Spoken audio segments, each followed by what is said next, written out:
ঢাকায় বিমান বিধ্বস্ত হয়ে মাইলস্টোন স্কুল অ্যান্ড কলেজে হতাহতের ঘটনায় কাঁদছে দেশ। সন্তান হারিয়ে শোকে পাথর মা বাবা।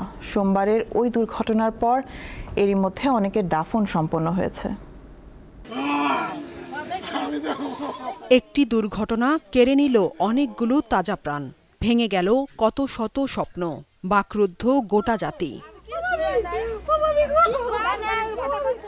বড় হয়ে চিকিৎসক হবার স্বপ্ন ছিল ঢাকার উত্তরার মাইলস্টোন স্কুল অ্যান্ড কলেজের তৃতীয় শ্রেণীর ছাত্রী সাইমা আক্তারের। দুর্ঘটনার পর থেকে তাকে খুঁজে পাচ্ছিলেন না স্বজনেরা। পরে সিএমএইচে সন্ধান মেলে তার নিথর দেহের। গাজীপুরের বিপ্রবর্থা এলাকার স্থানীয় জামে মসজিদে মঙ্গলবার সকালে জানাজা শেষে দাদা দাদির কবরের পাশে শিশুটির দাফন সম্পূর্ণ করা হয়। 8টার দিকে নিউজ পাইছি যে আমাদের মেয়ে সিএমএস মর্গে আছে।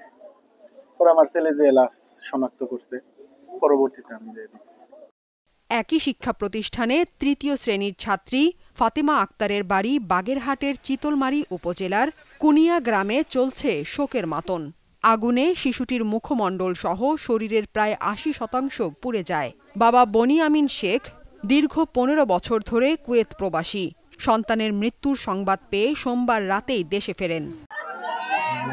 মেয়েকে স্কুল থেকে আনতে গিয়ে লাশ হয়ে ফিরলেন মা উম্মে হাবিবা রজনী।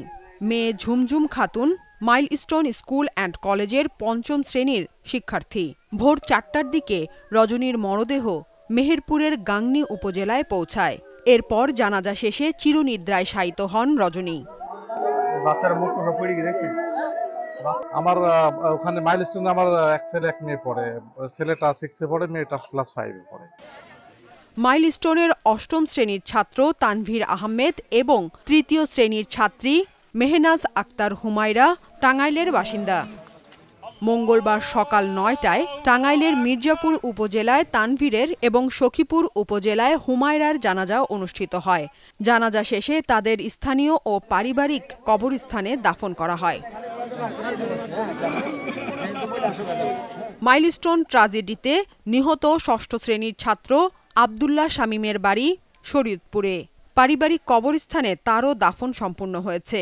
মাত্র ৭ মাস আগে শামীমের বাবাও মারা যান। এছাড়া কুষ্টিয়া ও রাঙামাটিতে এ দুর্ঘটনায় নিহত রজনী ইসলাম ও উকাংচিং মারমা নামে ২ জনের দাফন সম্পূর্ণ হয়েছে।